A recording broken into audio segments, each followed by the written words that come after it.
Dieu a conçu un plan éternel bien avant la fondation du monde. Dieu poursuit à travers ce plan un double but. Que toute chose soit une manifestation de Christ. D'une part, amener l'homme à l'image de Christ. D'autre part, en d'autres termes, donner à l'homme la vie et la gloire de Christ.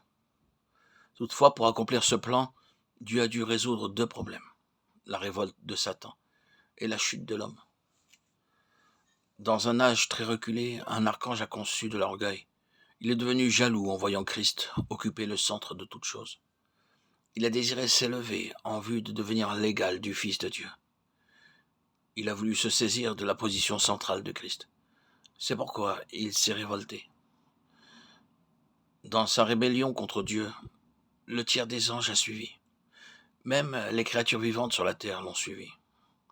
La révolte satanique a entraîné toute chose dans le chaos, les empêchant de manifester Christ. Aujourd'hui, dans une certaine mesure, la création proclame encore la gloire de Dieu. Psaume 19, 1. Mais elle ne peut certainement pas manifester Dieu conformément à sa pensée. Dieu a créé l'homme pour lui donner la vie et la gloire de Christ. Il a donné la domination sur toute chose en vue de tout ramener à Dieu. Dieu désirait s'unir à sa créature, avec comme objectif de faire de l'homme un instrument pour agir contre la rébellion de Satan. Malheureusement, l'homme a failli et a chuté. Pour la réalisation de son double dessein, Dieu a été amené à résoudre ces deux problèmes. Il a racheté l'humanité déchue. Il a mis fin à la rébellion de Satan. Le Seigneur Jésus est donc descendu du ciel pour réaliser ce double dessein et résoudre ces deux problèmes. Il s'est incarné et a accompli l'œuvre de rédemption. Il est le Christ de toutes choses et celui du genre humain. Il est le Christ central et universel. Universel parce qu'il n'est pas limité ni par le temps ni par l'espace. Central parce qu'il n'est pas seulement le Christ des Juifs et le Christ de l'Église.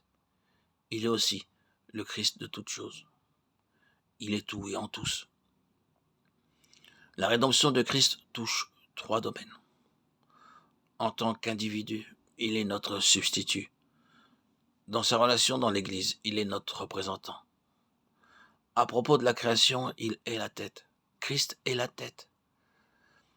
C'est pourquoi il englobe tout. Tout est réuni aussi dans sa mort.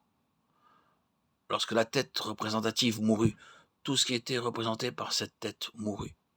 Aussi sa mort a englobé toute chose, y compris la race humaine. Il a réconcilié toute chose avec Dieu, y compris le genre humain. Christ a résolu chaque problème à la croix.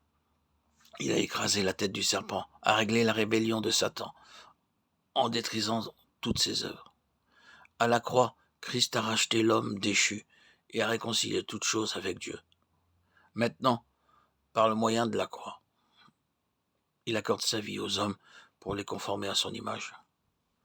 Oui, par la croix, Christ a réalisé le double dessein de Dieu et a résolu les deux grands problèmes qui se posaient à Dieu.